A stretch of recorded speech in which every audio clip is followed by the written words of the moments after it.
Yes, good morning students. Class 10th का 6th chapter है प्रभु कविता, जो आपका ये है नोटबुक सॉल्यूशन है। नोटबुक सॉल्यूशन में एक्सप्लेन करने जा रही हूँ आपका क्लास 10th का। और इसके राइटर है, इसके कवि है जयशंकर प्रसाद। इनका जन्म 1889 ईस्वी में हुआ था और इनकी मृत्यु 1937 ईस्वी में हुई थी। कवि परिचय आपको पहले करना है। कवि परिचय है, छायावादी कवि जयशंकर प्रसाद का जन्म काशी नगरी में सन 1889 ईस्वी में हुआ था। इनके पिता बाबू देवी प्रसाद थे, जिन्हें लोग सुगनी साहू कहकर बुलाते थे। प्रसाद जी की प्रारंभिक शिक्षा का प्रबंध पहले घर पर ही हुआ, बाद में क्वींस कॉलेज में अध्ययन हेतु भेजा गया। क्योंकि इनके पिताजी जो शिक्षा प्रेमी थे बाबू देवी प्रसाद जी के कारण इनका जो प्रारंभिक शिक्षा का अध्ययन है घर पे हुआ। अल्पायु में ही अपनी मेधा से इन्होंने संस्कृत, हिंदी, उर्दू, फारसी और अंग्रेजी का अच्छा ज्ञान प्राप्त कर लिया। इनकी प्रमुख काव्य रचनाएं इस प्रकार थी। काव्य थे इनके आंसू, लहर, झरना, कामायनी, प्रेम पथिक, चित्राधार। यहाँ पे कामायनी के माध्यम से इस सृष्टि का विलोप कैसे होता है और इस सृष्टि की उत्पत्ति कैसे होती है, इसके बारे में बताया गया है कि एक मनु नाम का एक पुरुष था और श्रद्धा नाम की स्त्री थी। उनके एक मानव नाम का पुत्र होता है, उसी मानव की आज संतान है हम मानव। ये कामायनी में कहा गया है, जो इनका श्रेष्ठ काव्यों में गिना जाता है कामायनी। नाटक इनका ध्रुव स्वामिनी, विशाखा, राज्यश्री, अजातशत्रु, स्कंदगुप्त, चंद्रगुप्त, एक घूंट। उपन्यास है इनके कंकाल, तितली, इरावती। इरावती इनका अपूर्ण है क्योंकि 1937 में इनकी मृत्यु के बाद में इरावती अपूर्ण रह गया। कहानी है इनका, इनकी आकाशदीप, प्रतिध्वनि, पुरस्कार, गुंडा, आंधी, छाया, इंद्रजाल। निबंध इनके है काव्य कला तथा अन्य निबंध है। शब्दार्थ आपको करने यहाँ पे विमल का अर्थ होता है स्वच्छ, अनादि का अर्थ होता है जिसके प्रारंभ का पता न हो, जब कब से प्रारंभ हुआ है उसको पता नहीं हो, उसको कहते हैं अनादि या आदि। निनाद का मतलब होता है ध्वनि, पद्मिनी यानी कमलिनी, मनोरथ यानी इच्छा। यहाँ पे प्रकृति को कहा गया है कमलिनी। इंदु यानी चंद्रमा, स्मित चंद्रमा की मुस्कान को, प्रभु की मुस्कान को, ईश्वर की मुस्कान को कहा गया है। यामिनी यानी रात्रि होता है, अंशु यानी सूर्य होता है और मालिक यानी मालिक यानी सूर्य रूपी मालिक। अब मैंने जो फर्स्ट आपके वीडियो एक्सप्लेन किया था उसमें आपकी ये एक्सप्लेनेशन कर दिया था मैंने प्रभु कविता का, जो भावार्थ प्रसंग वगैरह है। अब आपके यहाँ पे क्वेश्चन आंसर है, जयशंकर प्रसाद के किन्हीं 3 काव्य संग्रहों के नाम बताइए। कवि जयशंकर प्रसाद के 3 काव्य संग्रह है लहर, झरना, आंसू, चित्रधार, कुछ भी लिख सकते हो आप। अभी अपन ने काव्य संग्रह जो जीवन परिचय में पढ़ा था, आंसू, झरना, लहर। ईश्वर की प्रशंसा का राग कौन गा रहा है?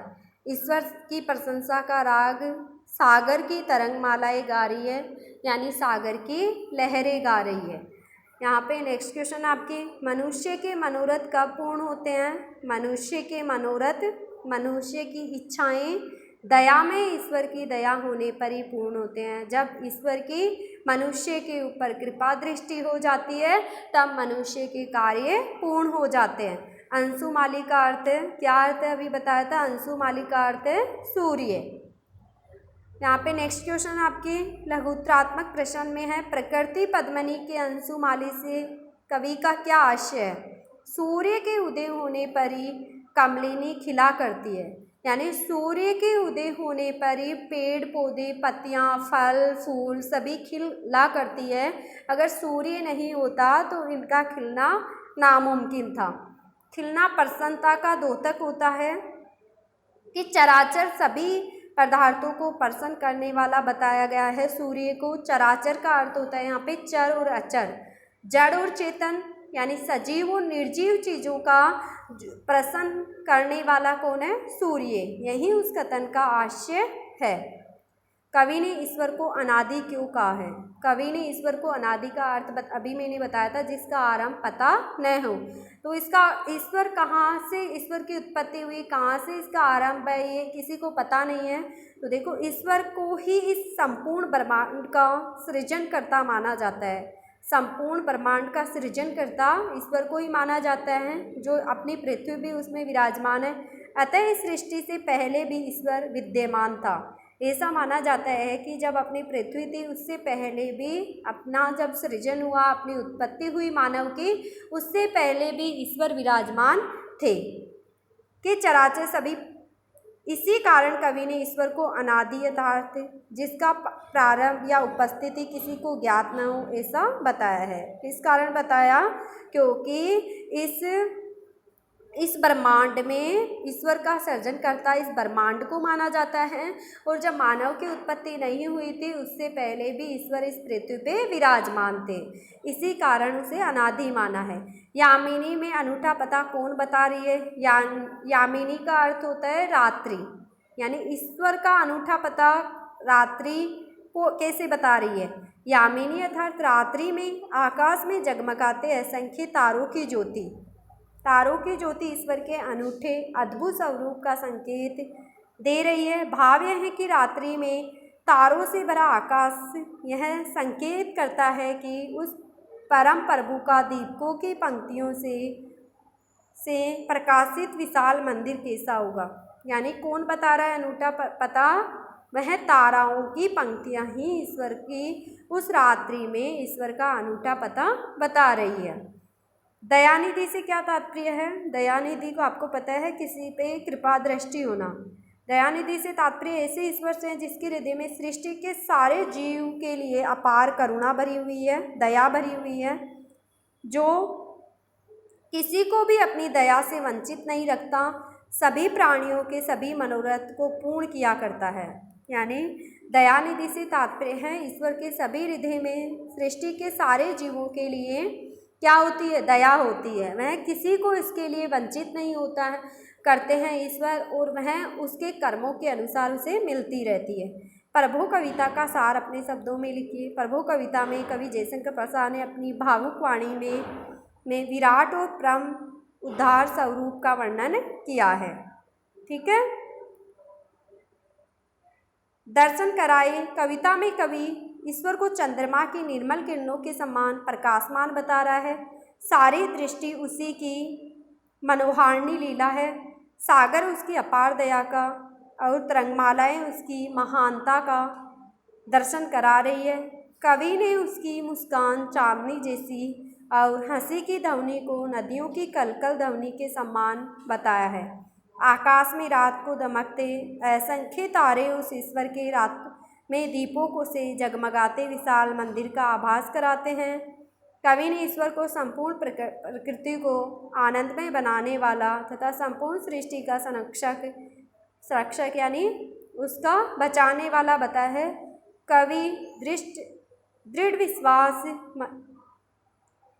विश्वास है कि ईश्वर की दया से जीव की सारी मनोकामनाएं पूर्ण हो जाती है। प्रभु कविता की विशेषताएं बताइए। प्रभु कविता की भाषा कवि जयशंकर प्रसाद की प्रतिनिधि भाषा तो नहीं कही जा सकती, किंतु यह तत्सम यानी संस्कृत के शब्दों से ली गई हुई भाषा है। तद्भव शब्दावली का बड़ा सहज सम्मिलित प्रस्तुत करती है। कविता की भाषा में जहाँ विमल, इंदु प्रसार, तरंग, स्मित, निनाद, अंशुमाली आदि तत्सम शब्दों का प्रयोग हुआ है, वहीं इनके साथ कवि ने बता रहे हैं देखे, प्यारे, निरखना आदि शब्दों का प्रयोग किया। धुन, अनूठा, माली होने आदि तद्भव शब्दों का भी बिना किसी संकोच के कवि ने वर्णन किया है। भाषा में सहज प्रभाव में है, अर्थ गांभीर्य, अर्थों में गंभीरता है। कवि ने अपने भावों के प्रकाशन के द्वारा और भाषा के प्रभाव को गति प्रदान की है। भाषा में जिसे देखना हो दीपमाला जैसे वाक्य भाव को समझने में सामान्य पाठक के व्याकरण के ज्ञान की परीक्षा ले रहे हैं। होवे क्रिया हिंदी के पुराने स्वरूप का स्मरण कराती है। संशय में प्रभु कविता की भाषा कुछ अलग ही छटा लिए हुए हैं। इस भाषा से प्रसाद जी की हर प्रकार की भाषा के प्रयोग में दक्षता भी प्रमाणित हो रही है।